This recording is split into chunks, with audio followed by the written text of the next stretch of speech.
Dios ha sido bueno, bueno es Dios.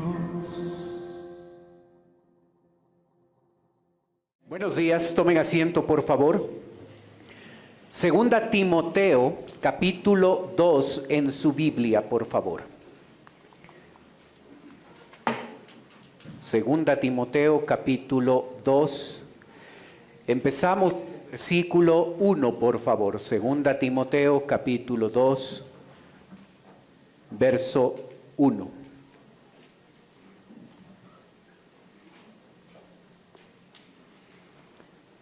La Biblia dice: Tú pues, hijo mío, esfuérzate en la gracia que es en Cristo Jesús. Lo que has oído de mí ante muchos testigos, esto encarga a hombres fieles que sean idóneos para enseñar también a otros. Tú pues sufre penalidades como buen soldado de Jesucristo. Ninguno que milita se enreda en los negocios de la vida, a fin de agradar a aquel que lo tomó por soldado, y también el que lucha como atleta no es coronado, sino lucha legítimamente. El labrador, para participar de los frutos, debe trabajar primero. Considera lo que te digo, y el Señor te dé entendimiento en todo. El capítulo 1 termina diciéndonos cómo un grupo de personas que se encontraban en Asia habían llegado a abandonar al apóstol Pablo. En contraste, Onesíforo mostró un ejemplo diferente al ser un instrumento para confortar a Pablo, no se avergonzó de sus cadenas y ayudó a Pablo y a Timoteo cuando ellos se encontraban en Éfeso. La vida de Timoteo está con dudas, con inquietudes. Pablo le reclama a Timoteo que él se ha avergonzado de Dios y se ha avergonzado de las cadenas. Y para solucionar ese momento difícil en la vida de Timoteo, Pablo hace un llamado, le da un mandamiento más bien, en el verso 1, donde le dice tú, y allí está el énfasis, tú Timoteo, tú pues, hijo mío, esfuérzate en la gracia que es en Cristo Jesús. Le da un mandamiento, esfuérzate. Es una orden allí. Es importante que Timoteo entienda que él necesita llegar a obedecer este mandamiento. La gracia de Dios, el favor no merecido, ese es el significado de la gracia, algo que Dios nos otorga como un regalo. Esa gracia de Dios fue dada a Timoteo en el capítulo 1, versos 8 al 10, y esa gracia de Dios permitió que Timoteo llegue a ser salvo. Luego, esta gracia es necesaria para que Timoteo viva de acuerdo a lo que Dios espera. Usted y yo como creyentes, usted y yo como personas, necesitamos la gracia de Dios para ser salvos. Es el regalo no merecido, es la única forma, es la única manera de llegar a ser salvos. Pero debemos tener cuidado de pensar que la gracia de Dios solo la necesitamos cuando nosotros queremos llegar a ser salvos. Porque la gracia de Dios es algo que usted y yo necesitamos de manera constante. Esfuérzate diariamente, esfuérzate continuamente, esfuérzate permanentemente, esfuérzate habitualmente en la gracia de Dios. ¿Observas lo que transmite el verbo? El verbo transmite continuidad, el verbo transmite algo que debe convertirse en un hábito, no es un asunto de un momento nada más. Si Timoteo va a salir del bache espiritual en el que se encuentra, él necesita desarrollar el hábito de esforzarse en la gracia de Dios. Esto depende de Timoteo, es una orden directa del apóstol Pablo a Timoteo. Debes esforzarte en la gracia de Dios. Ahora, un detalle. Ese verbo está en voz pasiva.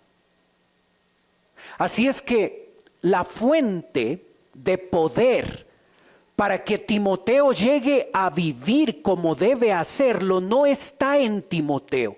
Él es el responsable de hacer esto, él es el responsable de salir de este bache en el que se encuentra su vida espiritual, pero necesita darse cuenta que el poder para vivir la vida cristiana no procede de las fuerzas de Timoteo, de la habilidad, la experiencia, el conocimiento, la sabiduría de él.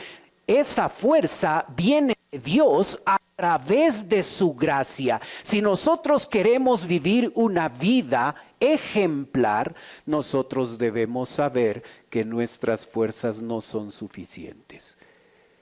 Y solamente cuando el creyente llega a ese punto crítico, donde se da cuenta que no puede vivir la vida cristiana en su fuerza, puede tomar la decisión y debe tomar la decisión de depender 100% de Dios para que Dios pueda a través de su gracia darle el poder, la capacidad y todo lo que necesita Timoteo, todo lo que está disponible a través de su gracia para que él pueda vivir como a Dios le agrada.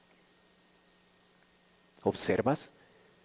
Este es un punto crítico en tu vida espiritual. Tu vida espiritual puede ser totalmente distinta cuando tú entiendes que no es por tu fuerza, que no son por tus habilidades, que no es por tu conocimiento, por tu destreza, por tu madurez, por tu habilidad.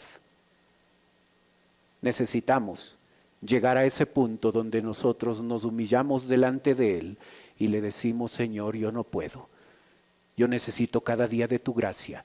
Yo necesito cada día de tu poder. Yo necesito cada día de tu presencia en mi vida a través de la persona del Espíritu Santo. Yo necesito que tú obres en mi vida diariamente para poder vivir una vida que le agrada a Él.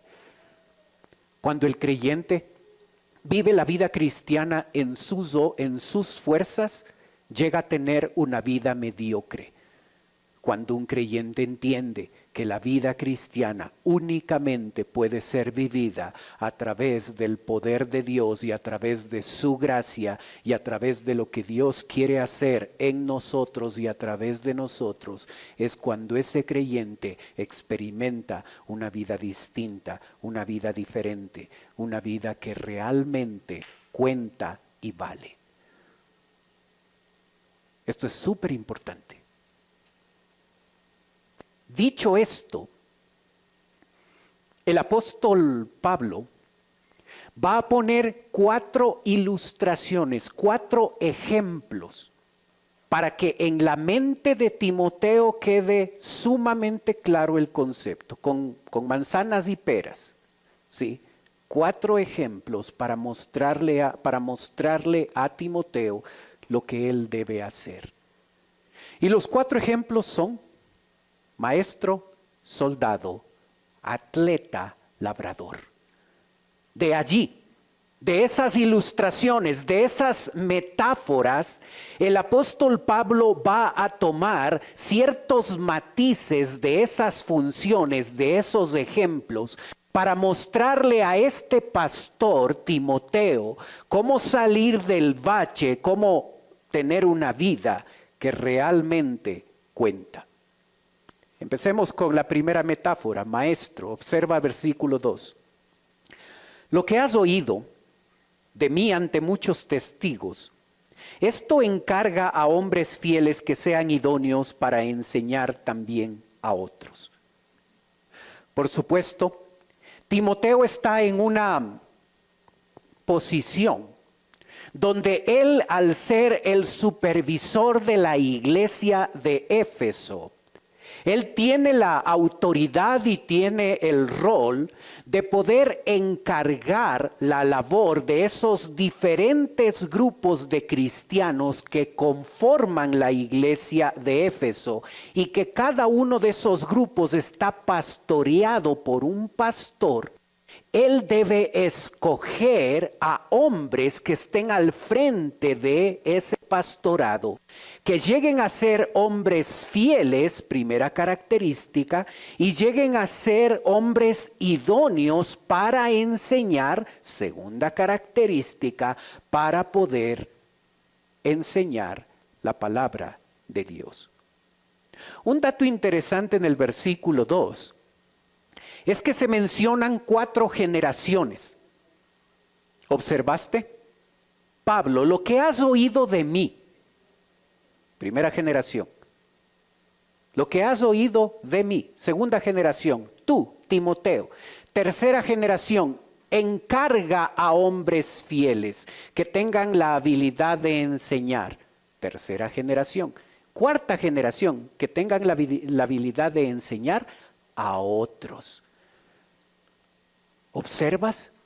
¿Observas cómo la enseñanza de la palabra de Dios debe pasar de generación en generación? Nosotros no estamos en el cargo de Timoteo como supervisor de la iglesia, pero cada uno de nosotros debemos hacer nuestra labor y nuestro trabajo en el área de enseñanza. Lo que nosotros podemos darle, lo mejor que nosotros podemos darle a la siguiente generación, es decir, a nuestros hijos, es enseñanza fiel de la palabra de Dios. A veces nos enfocamos en otras cosas importantes para ellos y perdemos lo que es esencial: enseñanza fiel y clara de la palabra de Dios a nuestra siguiente generación y luego a la siguiente, a nuestros nietos. Y mientras estemos aquí en este planeta, continuar dando enseñanza a esas futuras generaciones. La enseñanza de la palabra de Dios, seas tú un pastor o seas tú un creyente, un ama de casa, un vendedor, cada uno de nosotros vamos aprendiendo de la palabra de Dios y debemos estar usando la palabra de Dios, no nuestras ideas brillantes, la palabra de Dios para educar, instruir, enseñar a la siguiente generación. ¿Observas? Un hombre participó en una competencia atlética. Es un ejemplo de la vida real.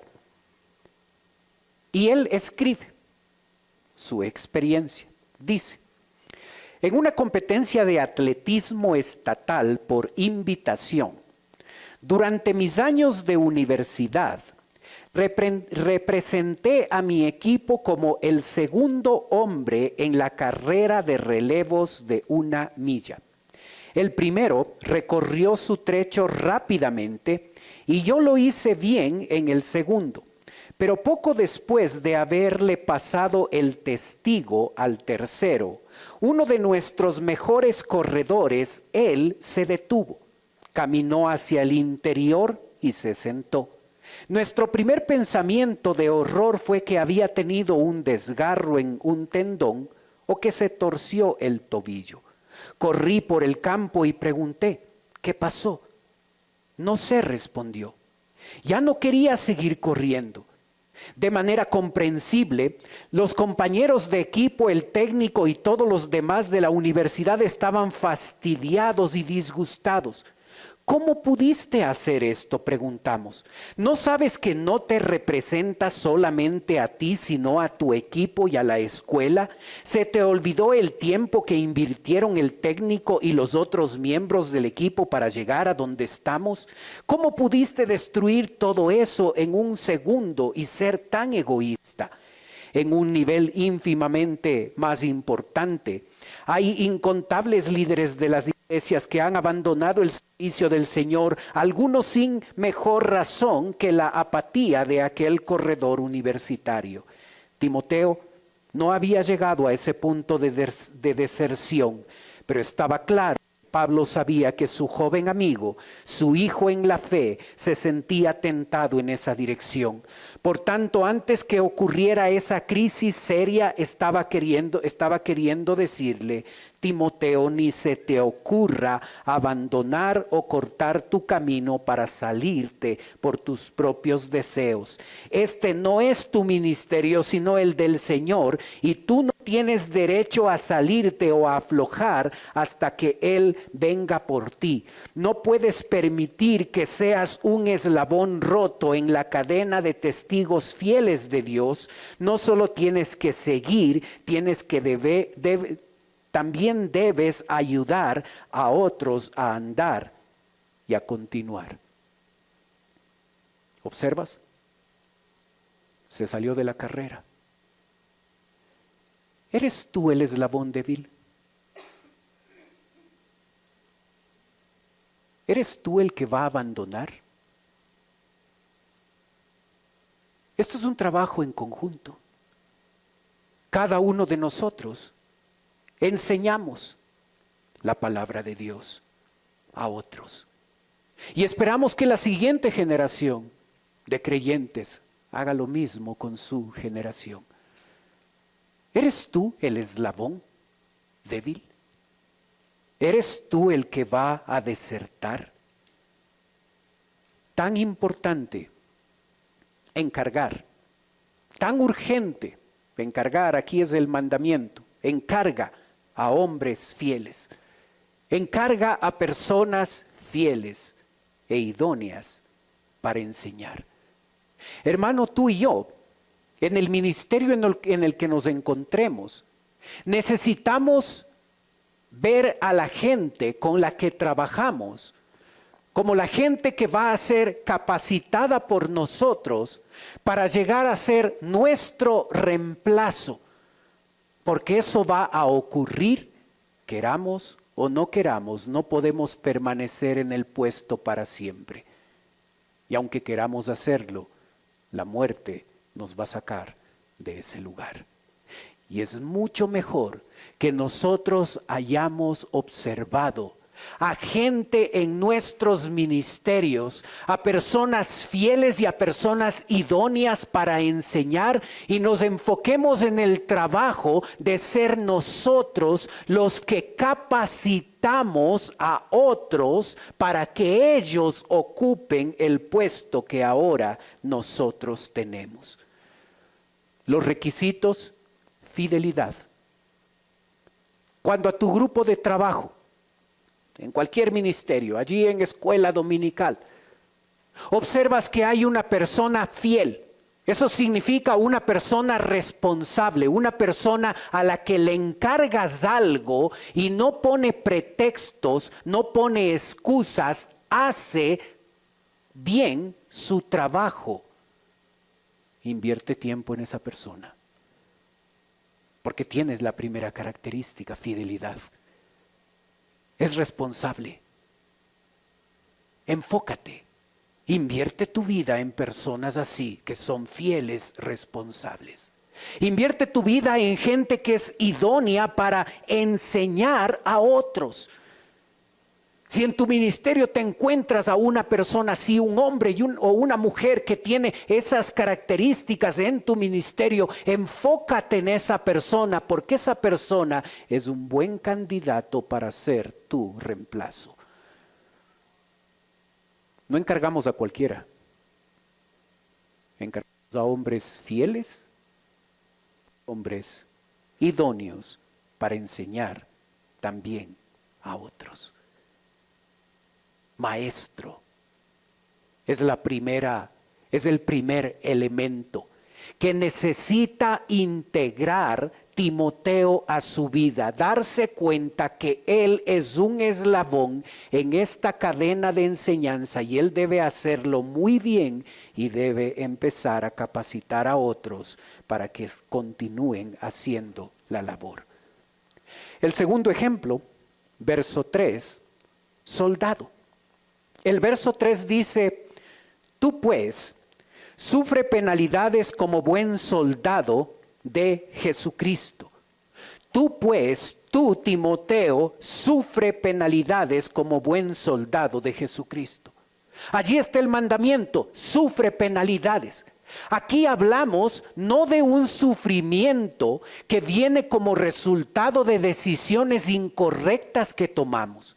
No es un sufrimiento que viene como resultado del pecado que nosotros cometemos. El sufrimiento del que se habla aquí es el resultado de vivir una vida cristiana ejemplar.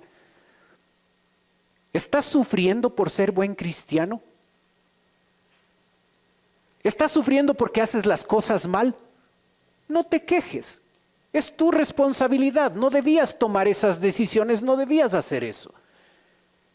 Pero si estás sufriendo que estás viviendo bien la vida cristiana, se espera que un soldado sepa que en ese rol de soldado está implícito el concepto de que va a sufrir. En ese tiempo, en el primer siglo, un soldado era una persona que constantemente ponía su vida en peligro. Era una persona que, aunque tenía en la teoría un horario, tenía que estar dispuesto 24/7 porque era cuestión de una emergencia, de una necesidad, de alguna cosa, y el comandante le llamaba porque se requería sus servicios. Un soldado era una persona a la que le pagaban mal. Observas, en 20 siglos no ha cambiado mucho la vida de los soldados. Siguen siendo mal pagados, siguen teniendo un horario extenuante, siguen poniendo su vida en peligro. Lo que ha cambiado es que cuando a un soldado se le escapaba un preso, le mataban. Ahora no pasa eso. Ahora te pueden multar, te pueden despedir, pueden hacer eso, pero no matarte. A los soldados de ese tiempo sí, perdían un preso, se les escapaba un preso, les mataban. Era difícil la vida de un soldado. Y por eso se toma esta ilustración para mostrar que el creyente debe estar dispuesto a sufrir. No porque el sufrimiento viene a causa de nuestro pecado y de nuestras malas decisiones, sino más bien por vivir bien la vida cristiana, el creyente debe saber que va a sufrir. Si quieres vivir una vida de santidad, debes asumir la realidad de que vas a sufrir. Un soldado de Jesús debe aprender a usar toda la armadura de Dios para enfrentar las luchas que tiene. Y por eso en la cita que ves en pantalla dice: por lo demás, hermanos míos, fortaleceos en el Señor y en el poder de su fuerza, vestíos de toda la armadura de Dios para que podáis estar firmes contra las acechanzas del diablo. Fortaleceos, antes por favor, fortaleceos en el Señor. La fuerza viene de Él. Y luego la armadura que nos protege y nos ayuda a enfrentar las diferentes circunstancias. El soldado tiene varios enemigos con los que luchar. El pecado, el mundo, Satanás. Pero hay un pecado, hay un enemigo que no debemos descuidar. Observe el siguiente versículo. Amados, yo os ruego como a extranjeros y a peregrinos que os abstengáis de los deseos carnales que batallan contra el alma. La palabra batallan es la misma palabra soldado que aparece aquí en 2 Timoteo 2. ¿Sabes dónde está el enemigo? En ti. La naturaleza pecaminosa, la que llega a empujarnos a hacer cosas incorrectas, a hacer cosas equivocadas. En nosotros vive nuestro enemigo. Los deseos carnales batallan, luchan contra nosotros. Y debemos nosotros fortalecernos en el Señor, porque si no vamos a ser soldados derrotados. El verso 4 dice: ninguno que milita. Y ese verbo es importante porque hace referencia a un soldado que está en servicio activo. Mientras un soldado en la vida regular puede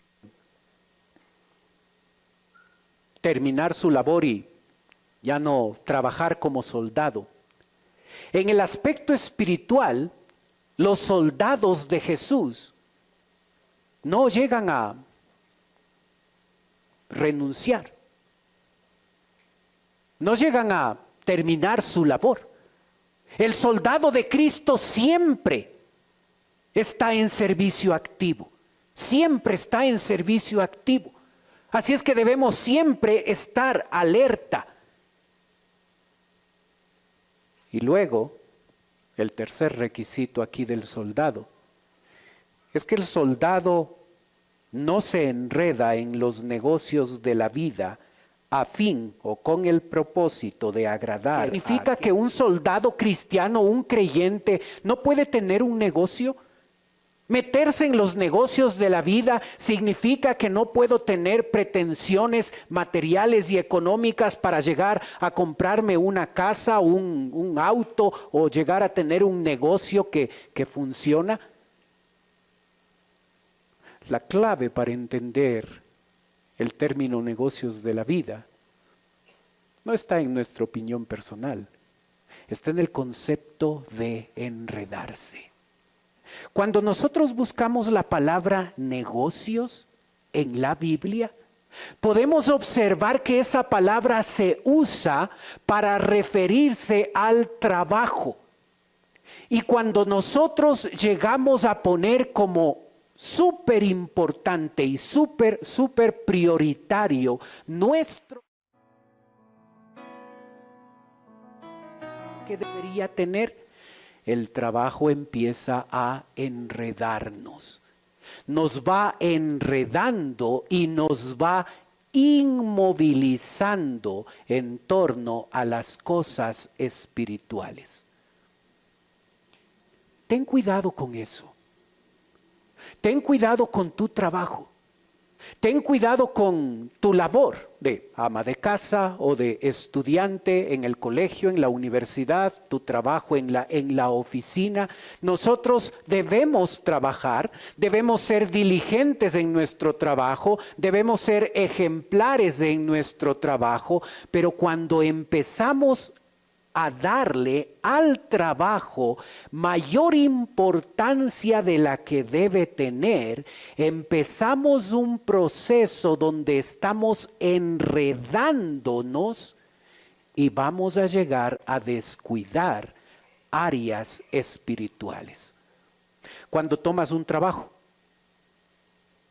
que no te permite estar el domingo aquí, has empezado a enredarte. Has empezado a darle más importancia que lo que debería tener el trabajo. Cuando llegas a aceptar una promoción y esa promoción implica que vas a tener que dejar tu servicio al Señor en un ministerio, estás enredándote, estás dándole más importancia a tu trabajo del que debe tener. Cuando por la necesidad de tener los recursos económicos que tu familia requiere, tomas decisiones que empiezan a afectar tu vida espiritual y tu vida de servicio al Señor, has empezado a enredarte en los negocios de la vida y solo es cuestión de tiempo para que en el área espiritual estés inmóvil. Hermano, ¿te está pasando eso? ¿No vienes todos los domingos a causa de tu trabajo? ¿Has dejado ciertas áreas de servicio o no puedes involucrarte en un área de servicio en la iglesia por un tema laboral? Ten cuidado de no caer en eso. Porque a veces empezamos con decisiones que aparentemente no parecen malas. Y poco a poco vamos enredándonos y ponemos prioridad mayor donde no debería haber una prioridad mayor. Nos enredamos tanto en los negocios de la vida que nos convertimos en torno a lo espiritual en creyentes inútiles, no activos en su servicio. ¿Observas lo que nos enseña la segunda ilustración de soldado? El soldado debe saber que si quiere ser un soldado de Jesús, un soldado ejemplar, va a sufrir. Si quiero ser un soldado ejemplar, debo darme cuenta que mi trabajo es importante, pero nunca debo dejar que mi trabajo llegue a ser tan importante que empiezo a enredarme y empiezo a dejar cosas espirituales que sé que debería estar haciendo. La próxima vez que escojas un trabajo, ten pendiente esto. La próxima vez que vayas a aceptar una promoción, la plata no es el factor más importante. Cómo esto va a afectar mi vida espiritual. Un soldado está dispuesto a sufrir y un soldado está dispuesto a no priorizar los negocios de la vida más allá de lo que se debe hacer, porque su enfoque es Dios, agradarle a Él, servirle a Él, obedecerle a Él. Tercera lección que necesita aprender Timoteo. Y para esto, la ilustración en el versículo 5 es el atleta. Y también el que lucha como atleta no es coronado, sino lucha legítimamente. Cuando nosotros buscamos las referencias deportivas que Pablo usa, vamos a darnos cuenta que es una de las ilustraciones que más le gusta al apóstol Pablo. Él usa mucho ilustraciones deportivas en su carta. Y aquí utiliza al atleta. Para ser un atleta, una persona necesita ser disciplinado. Si no, no funciona. Si no tengo la disciplina para levantarme a cierta hora, si no tengo la disciplina para comer lo que debo comer, si no tengo la disciplina para ejercitarme como debo ejercitarme, puedo simplemente participar en una carrera, pero ni de chiste ganaré la carrera. Un atleta necesita disciplina. ¿No te parece interesante que de la palabra disciplina viene nuestra palabra discípulo? Muchos son creyentes, no todos son discípulos. Porque para ser un discípulo de Cristo, uno necesita disciplina. Porque no nos levantamos todos los días con las ganas de leer la Biblia, con las ganas de orar, con las ganas de hacer esto, aquello, evangelizar, hacer todo lo que tenemos que hacer. No siempre estamos con las ganas de hacer eso, pero lo hacemos porque la disciplina nos conecta con el cumplimiento de las responsabilidades que debemos cumplir. Así es que cuando Pablo usa la ilustración del atleta, nos está diciendo, nos está mostrando la importancia que tiene la disciplina para el atleta. Un atleta sin disciplina nunca ganará la carrera.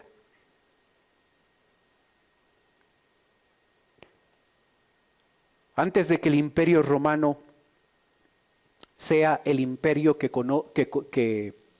controla el mundo conocido en el primer siglo, los griegos tenían sus competencias atléticas, los Juegos Atléticos griegos. Con el paso del tiempo, Roma llega a conquistar a Grecia y Roma se va a convertir en el imperio que por varios siglos controle el mundo conocido. Lo interesante es que Roma no descartó los Juegos Olímpicos, los Juegos Ístmicos como se les conoce, no los descartó, sino los utilizó para que sean parte de la estructura. Cuando un atleta quería participar en estos Juegos, necesitaba cumplir 3 requisitos. 1, griego de nacimiento. 2, haber entrenado por lo menos 10 meses antes de la competencia. Y 3, cumplir todas las reglas que un atleta debe cumplir. ¿Entiendes por qué el texto dice que el atleta no debe luchar? Debe luchar legítimamente. Debe luchar de acuerdo a las reglas. No hay que hacerlo de manera incorrecta, no hay que hacerlo mal, no hay que hacer cosas por abajo de la mesa. El atleta de Cristo es una persona disciplinada, es una persona que hace lo que sabe que tiene que hacer cuando tiene ganas y cuando no tiene ganas, porque está comprometido con el hecho de ser un atleta de Cristo y está enfocado con el hecho de que quiere ganar la corona. Porque pueden competir 10 atletas, pero solo uno gana la corona.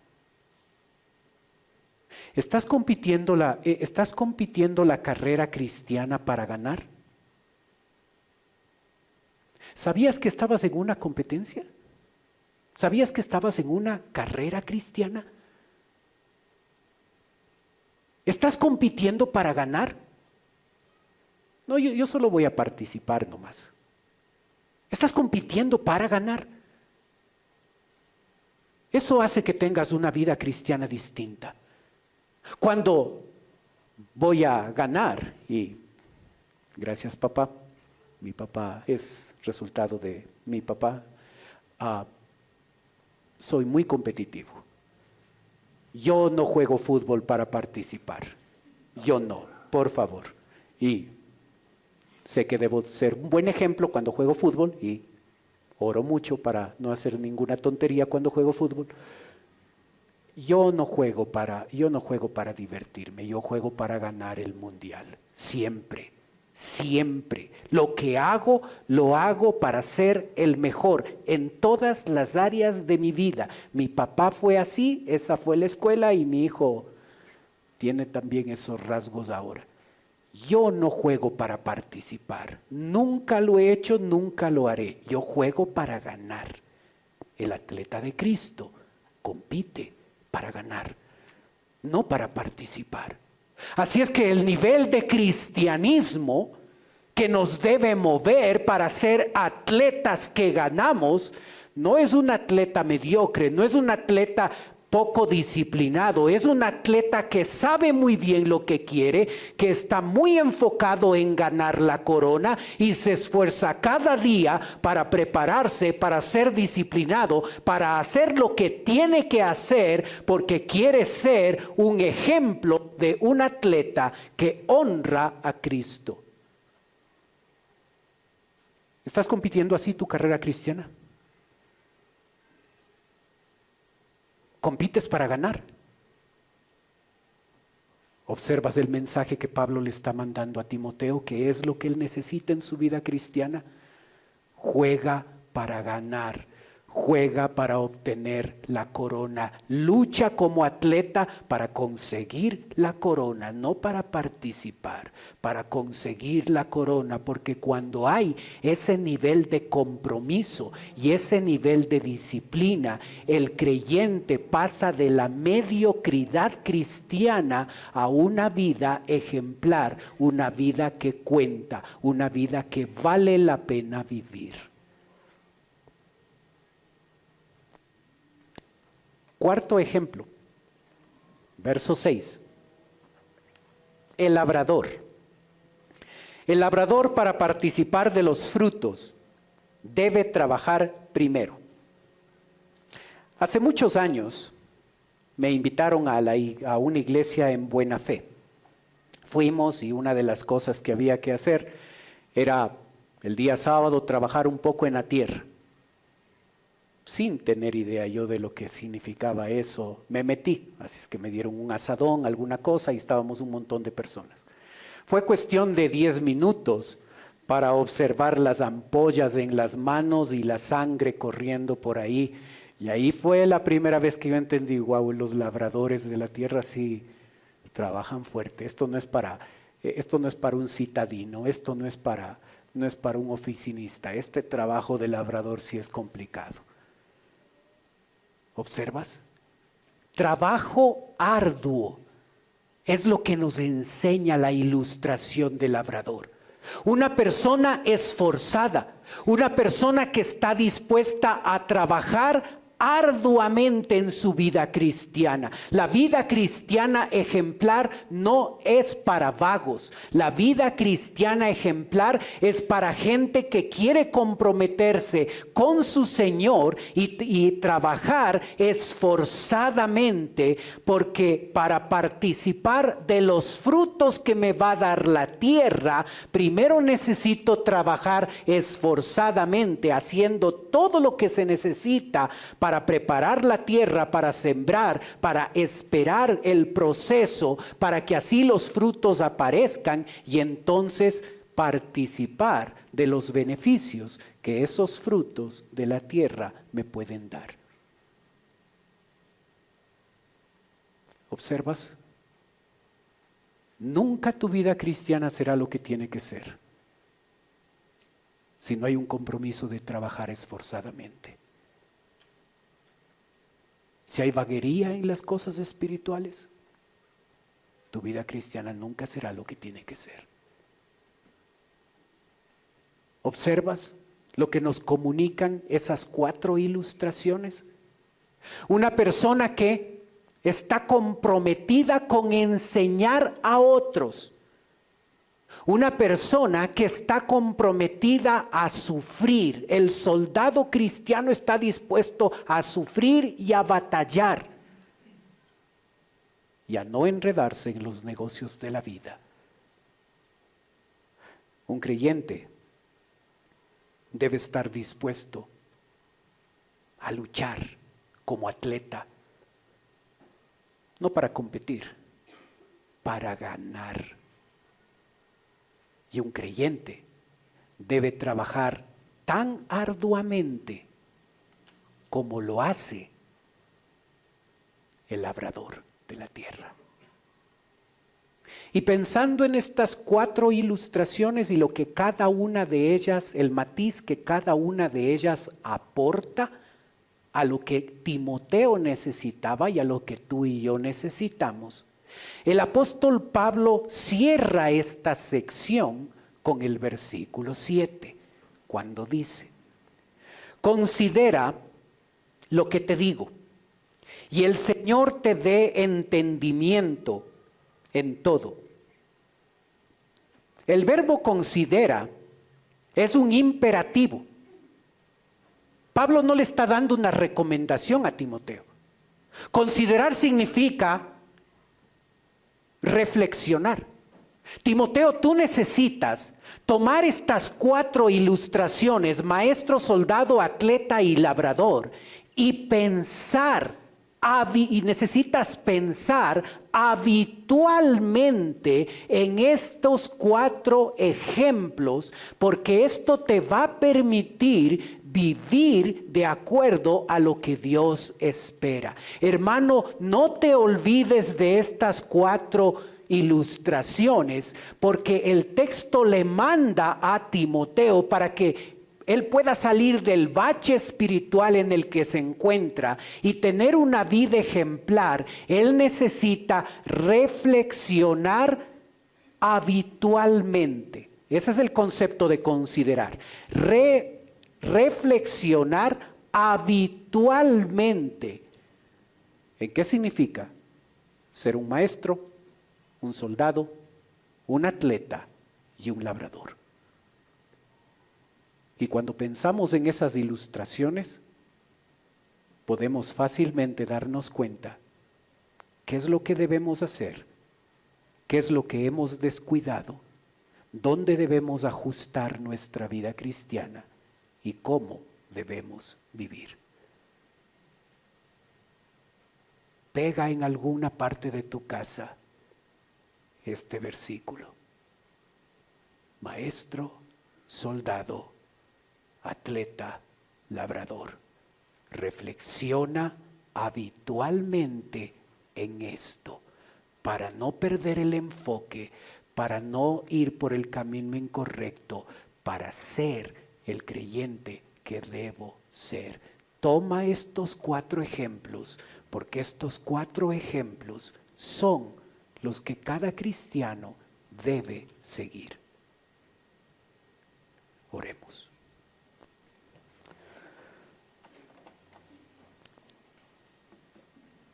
Padre Celestial, queremos darte gracias, Señor, por tu palabra.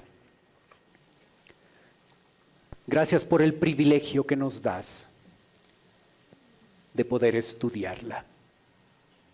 Gracias por lo que nos enseñas y nos muestras. Ayúdanos, Señor, a vivir de acuerdo a estos 4 ejemplos. Pedimos, Señor, tu bendición. Mientras usted sigue orando, por favor. Puede ser que esta mañana nos está visitando alguien por primera vez. Y si ese es su caso,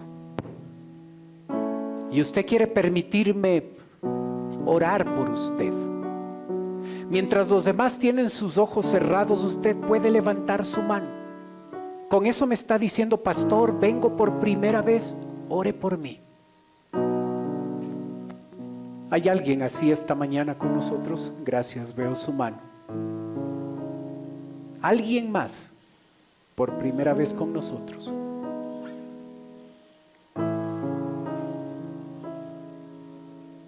Veo su mano arriba, gracias. ¿Alguien más? Con toda confianza, gracias, veo su mano también. ¿Alguien más por primera vez con nosotros? A las 3 personas que levantaron su mano, en un momento voy a orar por usted, como le dije. Quisiera ofrecerle algo más, totalmente voluntario, por favor. Si usted quiere, usted puede tomar sus cosas y puede pasar a la parte de abajo donde estoy yo. Los demás tienen sus ojos cerrados para que no le dé recelo de pasar. Si usted lo hace, una persona de nuestra iglesia se va a acercar, le va a llevar a otro lugar de la iglesia y va a conversar un momento con usted. Gracias por ser el primero, gracias por pasar. Si usted quiere hacerlo, venga con toda confianza. Siga, por favor. Si quiere pasar, hágalo, por favor, con toda confianza. Gracias por hacerlo. Venga nomás.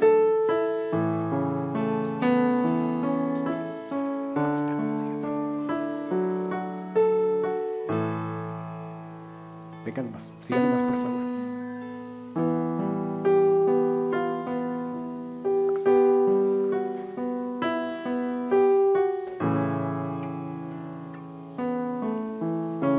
3 hermanos que puedan compartir el evangelio, por favor. 3 hombres, salgan por favor a donde están nuestras visitas. Gracias.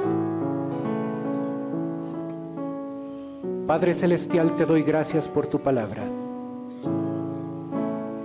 Gracias por la vida de estas personas, Señor.